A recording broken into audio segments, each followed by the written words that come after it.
seguimos adorando al Señor. Buenos días a quienes no habíamos visto. Hoy un día especial. Decíamos con Agus cómo arrancamos. Un día especial y dijimos, bueno, como es un día especial, llaman a personas especiales. Por eso ven caras nuevas. Queremos compartirles algo y bueno, comenzamos. Bueno, como ya muchos estuvo diciendo, este día la idea es poder agasajar a las madres, pero aún así sabemos que la palabra de Dios es para todos, ¿sí? Así que bueno, con Cindy queríamos compartirles acerca de una historia de una madre, de las tantas que nos habla la Biblia, y una de las características de esta historia es que la oración de esta madre es la primera oración de una mujer que se relata en la Biblia. Y esta oración es justamente acerca de un hijo. Así que bueno, para comenzar los invitamos a que busquen en sus Biblias el libro 1 de Samuel, ¿sí? Primera de Samuel, capítulo 1.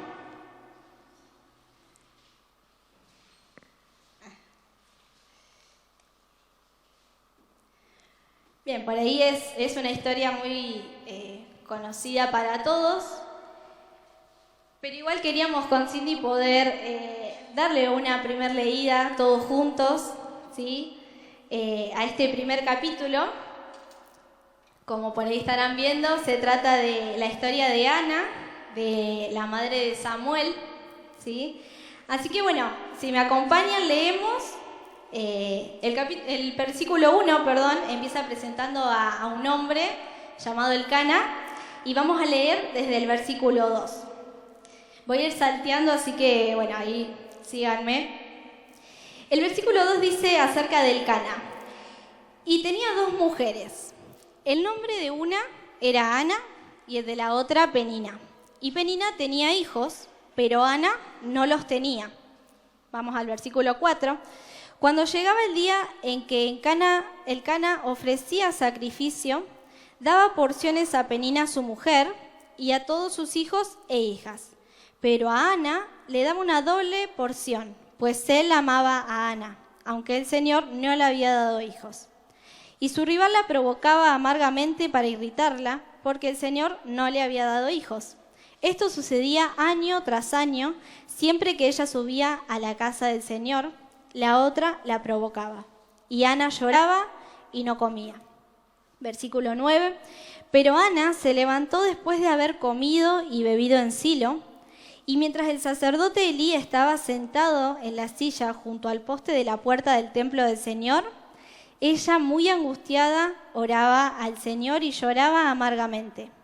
E hizo voto y dijo: «Oh Señor de los ejércitos, si tú te dignas mirar la aflicción de tu sierva, te acuerdas de mí y no te olvidas de tu sierva, sino que das un hijo a tu sierva, yo lo dedicaré al Señor por todos los días de su vida, y nunca pasará navaja sobre su cabeza». Versículo 12. Y mientras ella continuaba en oración delante del Señor, Elí le estaba observando la boca. Pero Ana hablaba en su corazón. Solo sus labios se movían y su voz no se oía. Elí, pues, pensó que estaba ebria. Y como muchos conocemos la historia, Ana le dice que no, que eso no era así. Y vamos al versículo 17. Respondió Elí y dijo: «Ve en paz, y que el Dios de Israel te conceda la petición que le has hecho». Y ella dijo: «Halle tu sierva gracia ante tus ojos». Y la mujer se puso en camino, comió y ya no estaba triste su semblante. Y se levantaron de mañana, adoraron delante del Señor y regresaron de nuevo a su casa en Ramá. Y Elcana se llegó a Ana su mujer, y el Señor se acordó de ella. Y a su debido tiempo, después de haber concebido, Ana dio a luz un hijo, y le puso por nombre Samuel, diciendo: «Porque se lo he pedido al Señor». Subió el varón Elcana con toda su casa a ofrecer al Señor el sacrificio anual y a pagar su voto, pero Ana no subió, pues dijo a su marido: «No subiré hasta que el niño sea destetado, entonces lo llevaré para que se presente delante del Señor y se quede allí para siempre. Versículo 24. Después de haberlo destetado, lo llevó consigo con un novillo de 3 años, un efa de harina y un odre de vino, y lo trajo a la casa del Señor en Silo, aunque el niño era pequeño.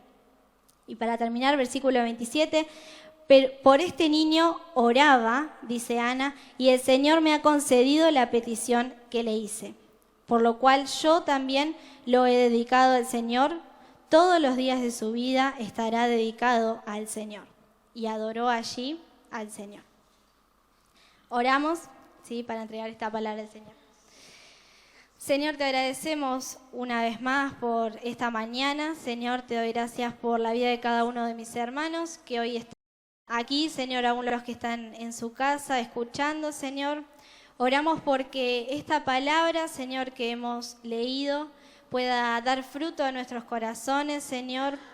Pueda tu Espíritu Santo estar hablando a cada uno de nuestros corazones la porción justa, Señor. Sabemos que hoy estamos festejando el Día de la Madre, pero también creemos, Señor, que tu palabra nos habla a cada uno, Señor, lo justo, lo que tú quieres, Señor. Así que entregamos esta palabra, Señor, guíanos a Cindy, a mí, para poder transmitir, Señor, y que sean tus palabras hablando a cada uno de mis hermanos. Oramos en el nombre de Jesús. Amén.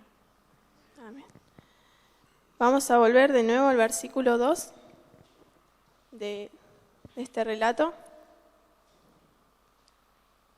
Y dice, por ahí la Biblia que tienen ustedes es la Reina Valera, esta es la Nueva Biblia de las Américas, así que van a ver algunas diferencias, pero la esencia es la misma. Dice, y tenía 2 mujeres, y el nombre, está hablando del Cana, ¿no? Tenía 2 mujeres, el nombre de una era Ana y la otra Penina. Y Penina tenía hijos, pero Ana no los tenía.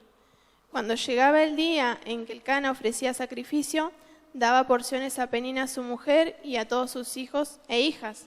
Pero a Ana le daba una doble porción, pues él amaba a Ana, aunque el Señor no le había dado hijos.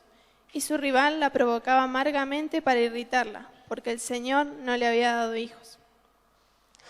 Y al leer este pasaje, nosotros vemos que había una tristeza en Ana, ¿no? Se nota, hay una tristeza y hay un motivo de esa tristeza. Ella no solo no podía tener hijos, que era un deseo de su corazón, sino que su rival era como injusto en cierta manera. Justo ella, que es mi rival, le das todo lo que a mí no me estás dando, ¿no? Pero además de esa tristeza, que por ahí es la más obvia, también en el Antiguo Testamento el no tener hijos era una deshonra. El no tener hijos implicaba que a futuro no iban a tener una mantención, ¿sí? Los hijos eran quienes sostenían a sus papás cuando ellos eran grandes. Entonces imagínense, en la cabeza de esta mujer eran muchas las preocupaciones, las tristezas. Y algo importante que podemos leer ahí, si ponemos de nuevo el pasaje, en el 5 y el 6, fíjense que hay una oración ahí que se repite en el 5 y el 6, que dice, miren esto, aunque el Señor no le había dado hijos. No dice, aunque el Señor estaba repartiendo hijos y salteó a Ana. No dice, el Señor castigó a Ana.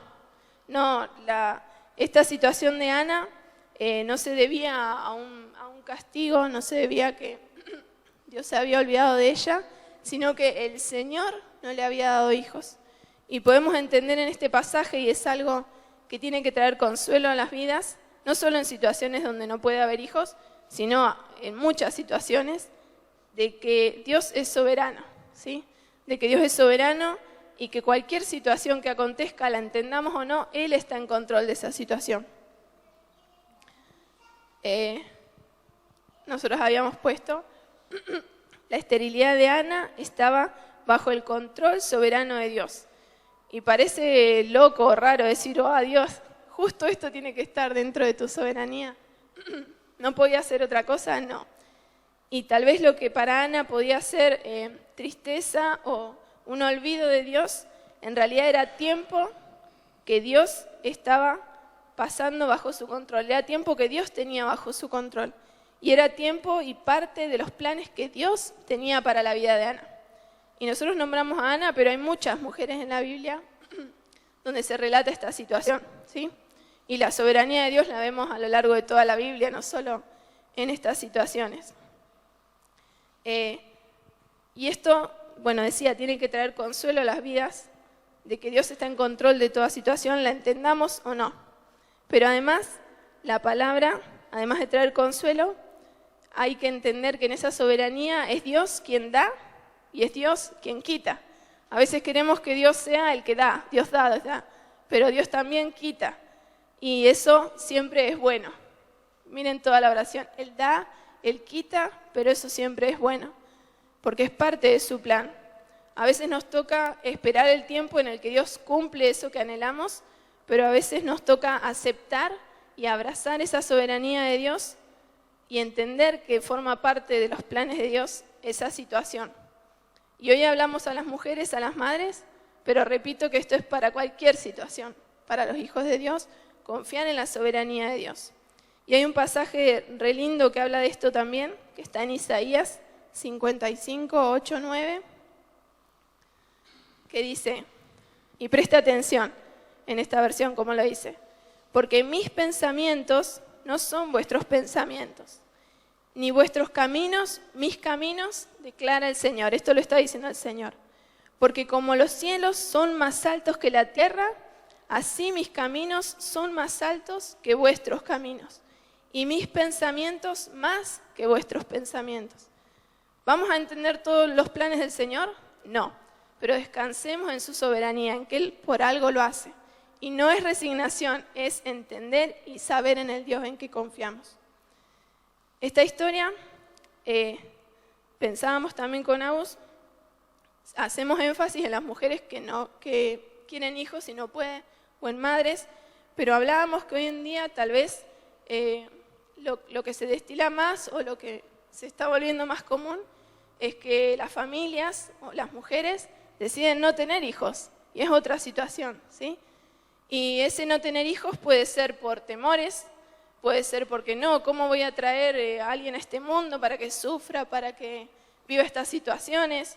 O puede ser tal vez por egoísmo, y no sabíamos si decir esa palabra porque es como fuerte, egoísmo, pero también puede ser por egoísmo, porque quiero terminar de estudiar, porque con un hijo no voy a poder viajar, porque no voy a poder llevarlo a la reunión, porque va a hacer ruido en medio de la reunión. Hay muchas situaciones, ¿sí? Y pensábamos que al tomar esa decisión tal vez de no querer tener hijos, es necesario y es importante ver cuál es la motivación del corazón cuando uno toma esa decisión. Si no es malo decidir no tener hijos, pero ¿cuál es la motivación del corazón? ¿Es realmente algo que el Señor pone o en realidad es fruto del egoísmo o en realidad es fruto de no entender que son nuestros hijos, que aunque estemos en un mundo de pecado y de maldad, son ellos quienes les van a hablar a otros, ¿sí? Yo no le voy a poder hablar de acá a 80 años o menos capaz, no le voy a poder hablar a un chico porque probablemente no esté en la tierra. Mis hijos son quienes van a testificar de Dios a la vida de otros.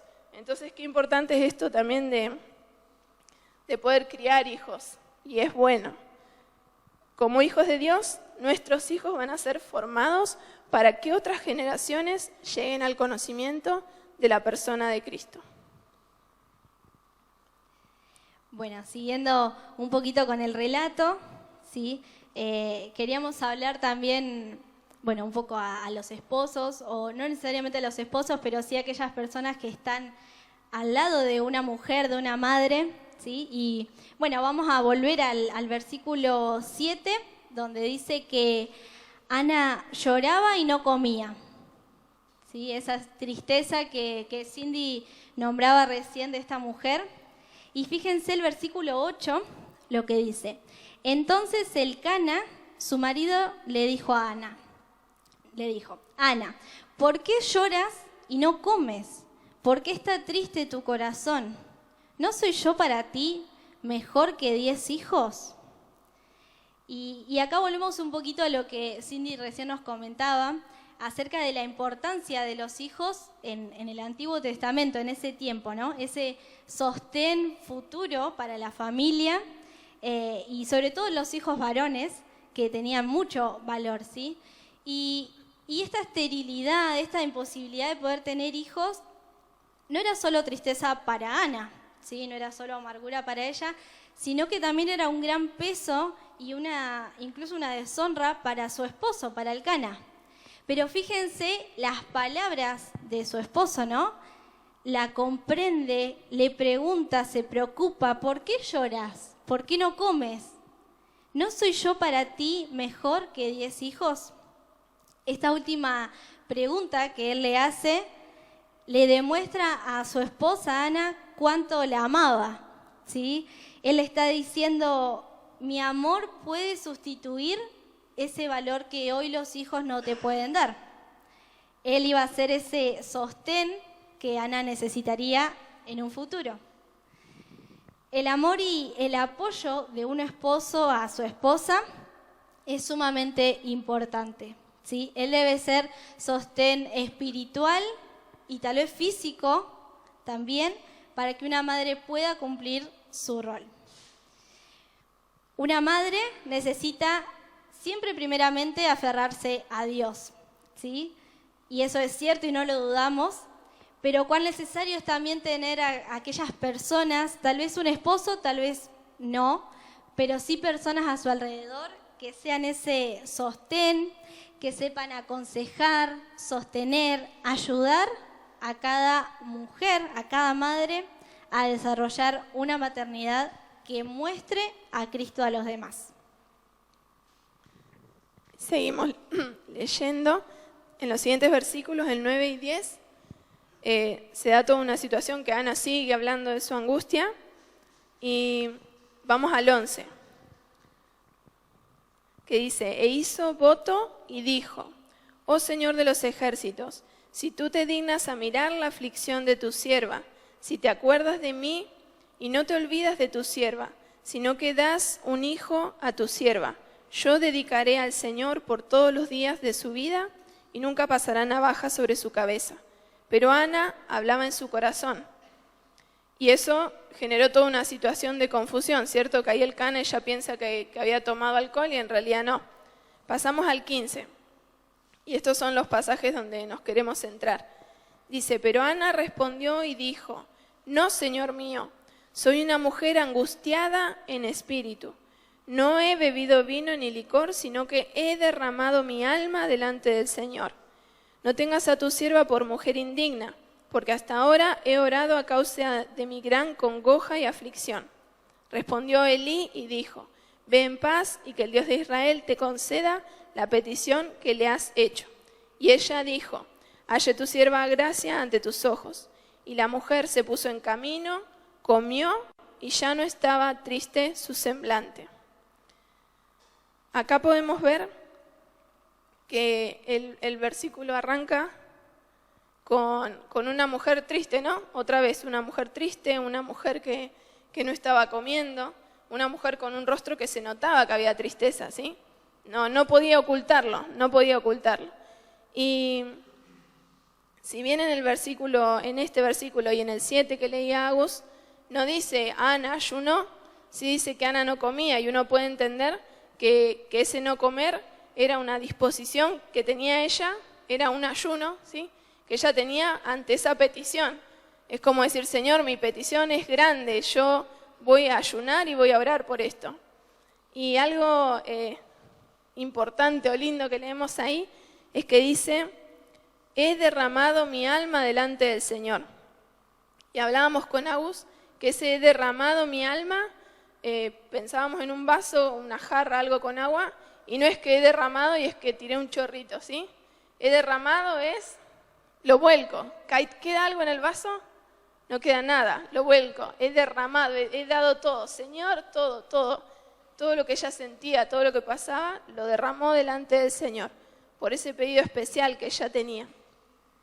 Y pensábamos, qué importante es eso de poder ir al Señor y derramar delante de Él nuestras necesidades, nuestras peticiones, ¿sí?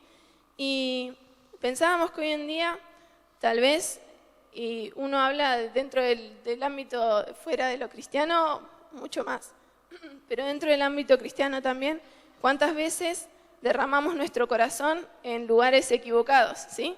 Sí, esa parte la cumplimos, derramamos nuestro corazón. ¿Pero con quién? ¿Con un amigo? ¿Con un familiar? ¿Con un esposo tal vez? ¿O en una red social? ¿Sí? Que tal vez eso antes era re loco, pero hoy es algo que pasa. Y ese derramar nuestro corazón no tiene que ser en cualquier lugar, es delante del Señor. Y fíjense como cuando tenemos una correcta expresión delante de Dios de lo que nos sucede, aún nuestro semblante cambia. Hay una actitud, yo voy al Señor, pero también el Señor trae paz a mi corazón y también eso se nota en mi rostro. Hay un cambio interno, pero también hay un cambio que se nota, que se puede ver, ¿sí? Nuestro corazón encuentra paz y nuestra condición interna cambia y esto también se nota en el exterior. El ayuno y la oración, madres, padres, el ayuno y la oración son instrumentos necesarios frente a los desafíos que demanda la maternidad. Frente a cualquier desafío, pero frente a la maternidad, el ayuno y la oración es algo que tiene que estar. ¿Cuándo? ¿O para qué? ¿En qué momento? Para rendir nuestras vidas y la vida de nuestros hijos al Señor, frente a cada preocupación, frente a cada desafío, frente a cada incertidumbre, frente a cada decisión. Un hijo adolescente está viviendo ciertas situaciones, Señor, no sé cómo manejarlo, no sé, o hablo con un amigo, no sé cómo contener a este pibe, no sé cómo hacer, no sé cómo hablarle al Señor, no me quiere escuchar. En ayuno y oración al Señor. No es que el Señor tenga peticiones que le podamos hacer y otras que no. Bueno, a ver qué puse acá.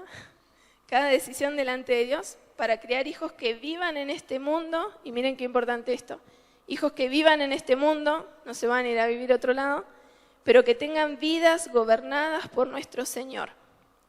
Algo que dice Mateo 5:4, no está así textual, pero dice, la esperanza es que Jesús está cerca de los quebrantados de corazón. Él conoce íntimamente nuestra aflicción y puede ministrar consuelo supremo a nuestro espíritu. También así parafraseado, 1 de Pedro 5:7 y Hebreos 4:15 dice, lleva tu aflicción delante del gran sumo sacerdote, quien es el único, no dice quién es uno de los que, dice quién es el único que puede compadecerse de tu dolor en su totalidad. Es importante ir al Señor. Y también hablábamos con Agus, que en ese ir en oración al Señor le damos gloria a Él.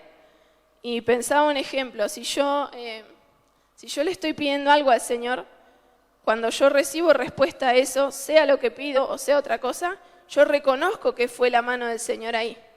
Ahora, si yo voy por la vida libremente y me van pasando cosas, yo creo que es cuestión de suerte, me tocó, mala suerte, ¿sí?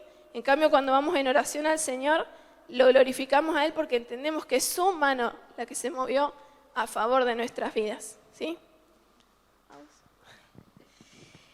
Bueno, siguiendo, ¿sí? El versículo 19 y 20, hay otras palabritas ahí que queríamos resaltar, que también tiene que ver con esta soberanía de Dios, ¿sí? en la vida de Ana. Fíjense, dice el 19, y se levantaron de mañana y adoraron delante del Señor y regresaron de nuevo a su casa en Rama.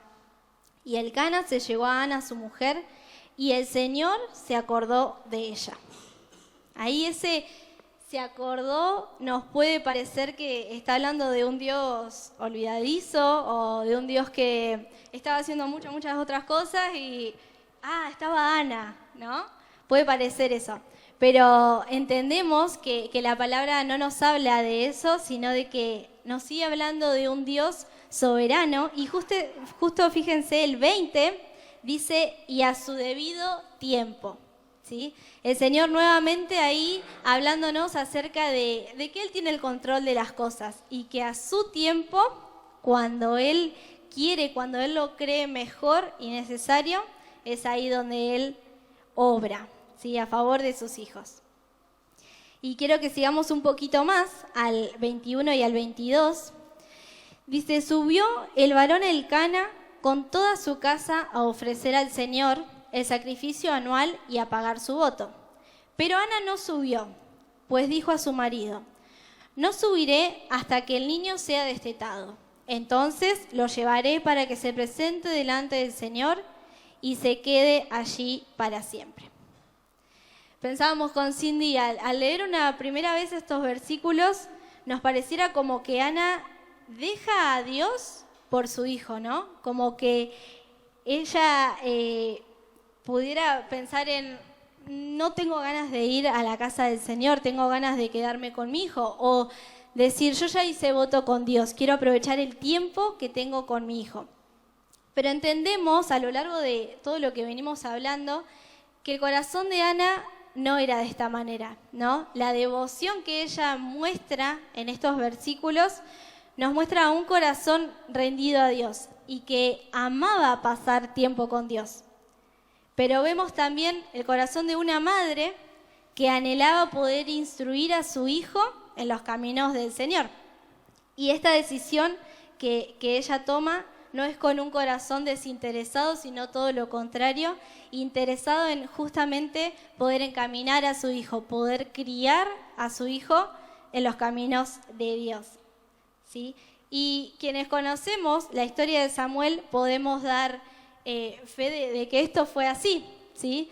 Que su vida, la del hijo de Ana, dio estos frutos que ella dedicó en estos primeros años.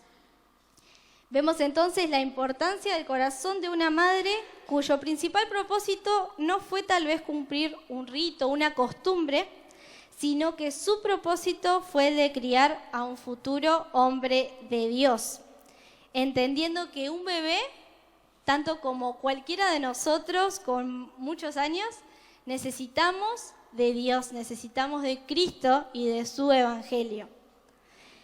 Tanto un bebé como un adulto que ha vivido toda su vida alejado del Señor necesita el evangelio de Cristo.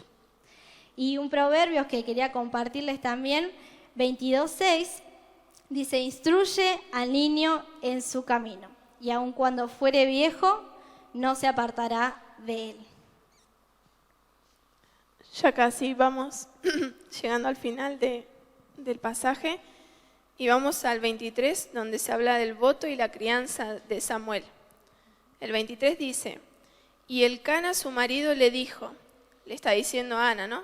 Haz lo que mejor te parezca, quédate hasta que lo hayas destetado, solamente confirme el Señor su palabra.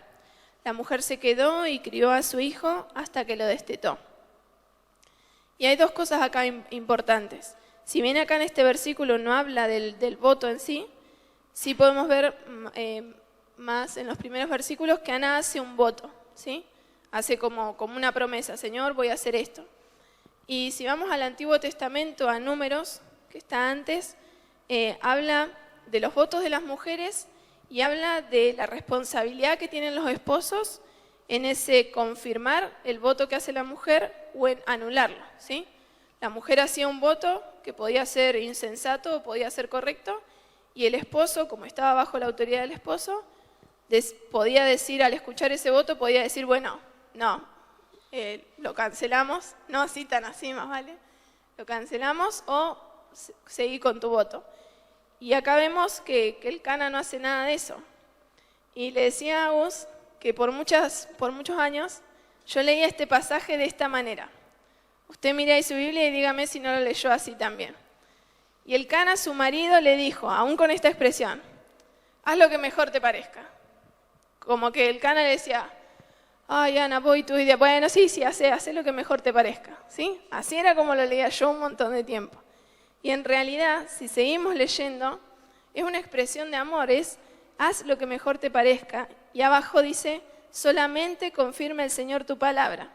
No solo que Elcana acepte ese voto, sino que él ayuda a Ana en que ella cumpla esa responsabilidad. Es como que le dice: el Señor te ayude a cumplir eso que prometiste. Entonces ahí vemos también, y hablábamos con Agus, de la importancia que tiene el papel del esposo o de quienes acompañan a las madres o a cualquier cristiano en general, en favorecer una correcta relación de esa persona con Dios, ¿sí? Es importantísimo, y sobre todo el rol del esposo en un matrimonio, ¿sí? pasamos al versículo 24, dice: después de haber destetado, lo llevó consigo, con una ofrenda, con un novillo de 3 años, un efa de harina y un odre de vino, y lo trajo a la casa del Señor en Silo, aunque el niño era pequeño. Porque por este niño oraba, y el Señor me ha concedido la petición que le hice, por lo cual yo también lo he dedicado al Señor. Todos los días de su vida estará dedicado al Señor. Y adoró allí al Señor. Y estudiando y viendo el pasaje y leyéndolo una y otra vez, veíamos que esa parte final que dice y adoró allí al Señor, en realidad es un verbo que está en plural, ¿sí? No es, o yo al leerlo pensaba, y Ana dejó a su hijo y adoró allí al Señor. Pero en realidad es un verbo que está hablando de que Samuel también adoró al Señor. Y más arriba dice que era pequeño, ¿sí? ¿Y qué edad podemos considerar que es justa para que un niño adore al Señor? Y podemos decir, hasta que tenga conciencia, hasta que tenga 6, hasta que tenga 8. Yo no creo que Samuel haya tenido esa edad. Era pequeño y adoró allí al Señor.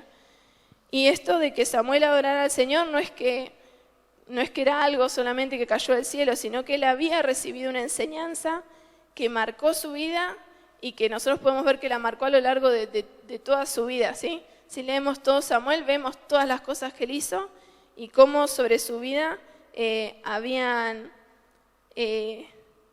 principios que su madre había enseñado y habían marcado su corazón.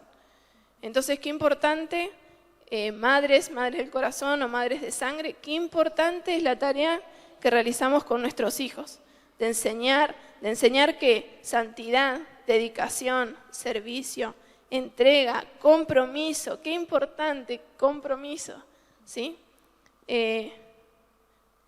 Quédense con esa parte, y adoró allí al Señor, ¿sí? No solo ella, sino también Samuel. Y para ir terminando, queremos leerles un último versículo que todavía no lo habíamos leído, que es el versículo 1 del capítulo 2. Lo leo, ¿sí? Dice: entonces Ana oró y dijo: mi corazón se regocija en el Señor, mi fortaleza en el Señor se exalta. Mi boca, sin temor, habla contra mis enemigos, por cuanto me regocijo en tu salvación. Todo este capítulo, Ana comienza una nueva oración, ¿sí? Y miren la diferencia de la primera oración a esta que ella comienza a elevar a Dios, ¿sí? La primera, como veníamos diciendo, se trataba de una oración de tristeza, una oración fruto de la opresión que tal vez Ana sentía, y sin embargo, esta oración comienza con una Ana o con un corazón gozoso, ¿sí? Aquí la mujer, Ana, exalta la santidad, la justicia, la soberanía y la fidelidad de Dios para con su vida. Dios es un Dios que rechaza a los soberbios y que exalta a los humildes, ¿sí? Así como lo fue Ana.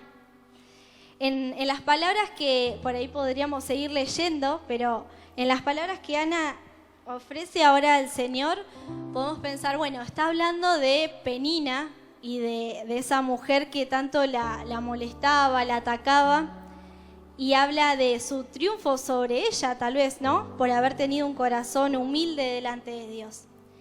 Pero si leemos con atención, esta oración es más bien también profética, hablando del triunfo del pueblo de Dios y sobre todo, finalmente, del triunfo del reino de Cristo. Sería muy fácil pensar que Ana, al entregar a su hijo, oraría al Señor dando gracias por su hijo. Pero ella, incluso cientos de años antes, no estaba orando solo por ese bebé, solo por Samuel, sino por el Salvador que iba a venir. Fíjense, lo leemos de vuelta. Mi corazón se regocija en el Señor. Mi fortaleza en el Señor se exalta. por cuanto me regocijo en tu salvación.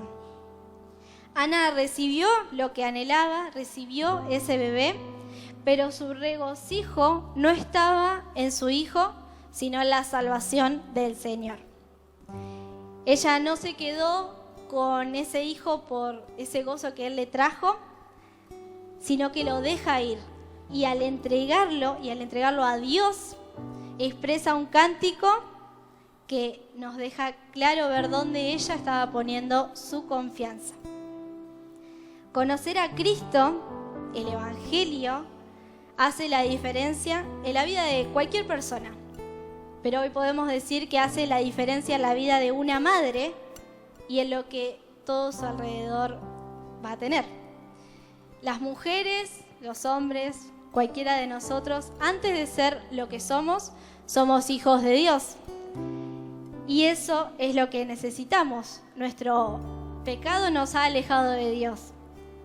Por eso necesitamos a Cristo, ¿sí?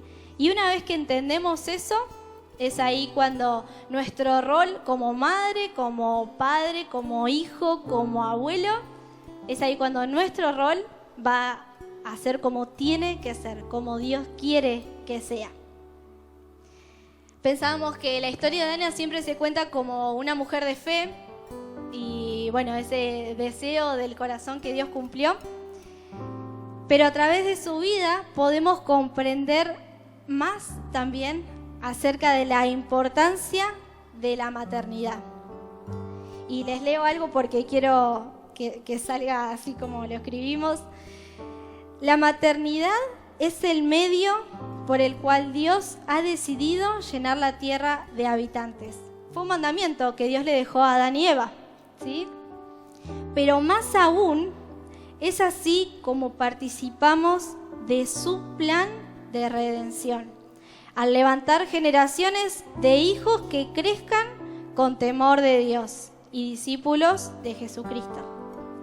A través de la fiel labor de una madre, Dios ha decidido llevar a cabo su grandioso plan de salvación y mostrar la belleza de su evangelio al concederle el gran privilegio de engendrar y criar hijos portadores de la imagen de Dios y que vivan para su gloria. Damos gracias al Señor porque a pesar de que pasaron años de este relato, hoy se puede aplicar a nuestras vidas. Nosotras no somos madres, pero igual se aplica a nuestra vida. Y aunque no se tengan hijos, como mujeres, como hombres, como abuelas, como esposos, primos, hijas, hermanas, siempre hay alguien que necesita de nuestro consejo, que necesita de nuestras palabras. Tal vez hay jóvenes o jovencitas que no tienen a sus papás en Cristo, que ellos no vienen a la iglesia, no conocen la palabra, necesitan de que nosotros hablemos a sus vidas, que les enseñemos, que así como hizo Ana con su hijo, nosotros podamos tomar a ellos como nuestros hijos y enseñarles, instruirlos. Yo les voy a invitar ahora a que cierren sus ojos para hacer una oración, que puedan escuchar estas palabras. Madre, tu mayor gloria no está en el trabajo que realizás, sino en el legado que dejás. Lleva a tus hijos al Señor, predicá la palabra, insistí a tiempo y fuera de tiempo en ella. Corregí, reprendé y animá con paciencia y buena doctrina. Madre embarazada, todas esas dudas, temores que vienen, descansa en tu Señor. Él te sostendrá porque fue quien puso a ese niño en tus entrañas. Él te va a capacitar, ya que tiene un propósito eterno con ese niño, aun cuando su tiempo en la tierra dure menos de lo que esperabas. Madre de hijos pequeños, tu trabajo en el Señor no es en vano. Cada juguete que juntás, cada ropa que lavás, hacelo de corazón como para el Señor. Madres solteras, tu mayor refugio es el Padre Celestial. Él promete cumplir todas nuestras necesidades conforme a las riquezas, a sus riquezas en gloria. Que el Señor de toda gracia te sostenga y sea Él la fuente de amor, cuidado y protección que tus hijos necesitan. Madre de hijos adoptivos, estos no son menos hijos por no haber estado en tu vientre. Estás participando de la misma obra que Dios hizo con nosotros al adoptarnos en amor como sus hijos. Abuelas, que Dios te permita siempre ser de ejemplo para tus nietos. Contribuye con tu fe no fingida en su crecimiento. Deja huellas que marquen la presencia de Cristo en sus vidas. Madre de hijos inconversos, no te canses de orar fervientemente día a día hasta ver la conversión de tus hijos. Hay esperanza en el Dios soberano que mueve los corazones. Madre sin hijos, Dios te capacite para nutrir el corazón, la mente, el alma de quienes Dios pone en tu vida. Toma tiempo y dedica los dones que Dios te dio para discipularlos y verlos crecer a la imagen de Cristo. Damos gracias, Señor. Gracias, Señor, porque tu palabra otra vez habla. Gracias, Señor, porque vos nos das la oportunidad, Señor, de enseñar a otros, de extender tu palabra, Señor, de extender tu salvación, Señor, a quienes aún no te conocen, Señor, a quienes están alejados, Señor. Padre Santo, gracias porque tu palabra, Señor, trae consuelo. Gracias porque tu palabra, Señor, trae alivio de tantas situaciones, Señor, que pueden causar dolor, Señor, que pueden causar tristeza, mi Dios. Pero qué importante es saber, Señor, que vos escuchás nuestra necesidad, Señor, que vos no sos ajeno, Señor, a lo que en este día tal vez una madre puede sentir, una hija, Señor. Mi Dios, damos gracias de que podemos ir a ti, Señor, de que en tu soberanía, Señor, vos tenés control de todas las cosas y podemos descansar en esto, Señor. Damos gracias que en este día podemos, Señor, poder ir a ti, Señor, poder rendir nuestras vidas a ti, Señor, como hombres, como mujeres, Señor, saber que podemos confiar y descansar en ti, Señor. Gracias, Señor, por el privilegio, Señor, que nos has dado de enseñar a otros, que nos has dado de predicar tu palabra, Señor, de poder llevar vida, Señor, a tu presencia, mi Dios. Gracias por este tiempo y bendecimos en especial, Señor, a las mamás, a cada uno de quienes ha estado aquí, que ha escuchado tu palabra, Señor. Rogamos que sea ella, Señor, la que hable a cada vida, Señor, en la porción justa, mi Dios, y produzca, Señor, aquello que está en tu corazón para sus vidas, Señor. Te damos gracias, Señor, y todo esto lo entregamos en tus manos, Jesús. Gracias, Señor. Si hubiera más Anas, ¿no habría más Samueles, grandes hombres de Dios, líderes espirituales? Si tan solo tuviéramos más mujeres, madres, abuelas, tías, hermanas, que estuvieran dedicando sus hijos a Dios y clamando a Dios a favor de sus hijos.